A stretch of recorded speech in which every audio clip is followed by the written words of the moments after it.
I know what you're thinking. Literature is subjective. Marking depends on the examiner's mood. Securing a grade 9 is highly unpredictable. But guess what? That is all wrong. And this is coming from someone who achieved all grade 9s and 1 8 at GCSEs, all while going to a non-selective state school. If I'd known the tips I'm going to share today, my GCSE journey would have been much smoother, because English, along with French, were easily the subjects which caused me the most stress in year 11. But before I start, I'll go through some disclaimers. Firstly, if you're doing Edexcel or some other exam board, you might still find this advice useful, but just be aware that this video is focused on the AQA exams. Also, these tips will apply to the essay questions in the literature exams, but not the unseen poetry or poetry anthology. I'll make a video on those separately very soon. And another reminder is that I want to keep this video as short and concise as possible, so I won't go through the basics like which paragraph structure to use, because I think most schools already teach that you need context, quotes, and analysis anyway. One final precaution is not to feel obligated to follow me. At the end of the day, what you want is that grade 9, and it doesn't matter what method you use. But if you choose to follow my tips properly, trust me, you will drastically improve your GCSE performance in literature.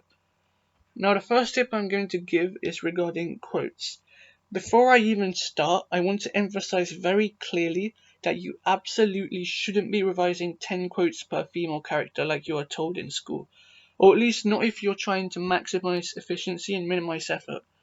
Of course, if you're taking literature for A levels or genuinely enjoy learning deeply about the subject, then you can carry on.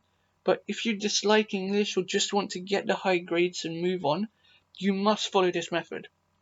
Pick 15 quotes per text, and these quotes shouldn't be any other quotes. They should match almost every possible theme. For example, in Macbeth, this might be fair is foul and foul is fair, or look like the innocent flower but be the serpent under it. If you're unsure about which ones to pick, watch YouTube videos from people like Mr. Everything English or Mr. Salis, because I think they're brilliant.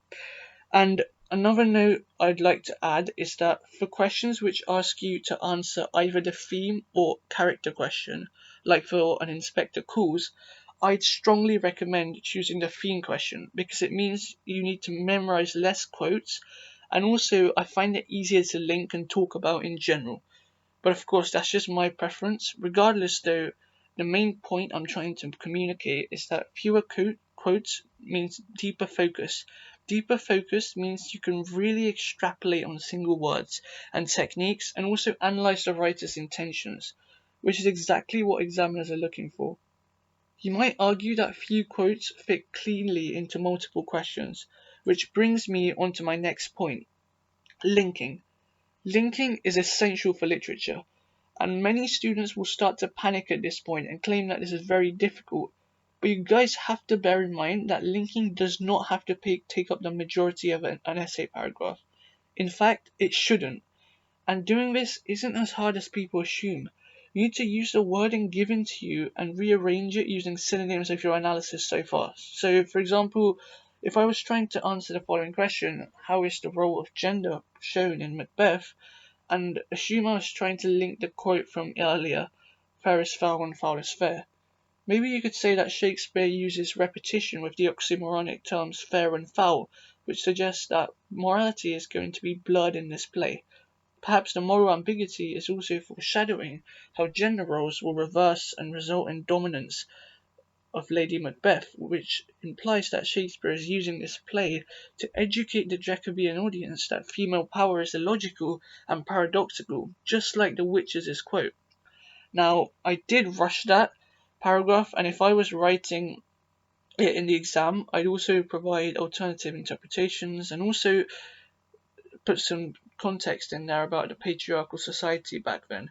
But the main thing you should take away from that paragraph is that I've linked a seemingly unrelated quote back to the question. And trust me, once you practice a couple of essays, this becomes second nature very quickly. Another important point which your teachers will have already touched on is writer's intentions. But I still want to reinforce this because it is extremely important, especially for those higher grades. For every quotation, you must write what the writer is intended to do, because the main concept of literature is that each character is a conscious construct. So if you're able to highlight the writer's beliefs through intentions, that will impress the examiner. For example, I'll come back to the text I've been using throughout this video, Macbeth. Shakespeare may have had several intentions, such as supporting or criticizing the patriarchal society, flattering King James I, or making Macbeth a cautionary tale against regicide. With that being said, I'll now debunk one of the most common myths in literature, which teachers repeatedly emphasize: quality over quantity. Most of the time, that's incorrect. You must absolutely keep writing. Don't waste your time looking for perfection, because the more words you write, the more marks you'll get.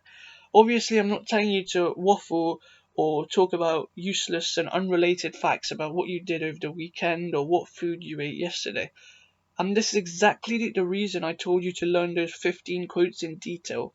Once ingrained in your head, you're pretty much just throwing that onto a piece of paper with just 2 sentences at the end to link it to the question. Except those 2 sentences and your intro and conclusion, the whole essay will pretty much remain the exact same.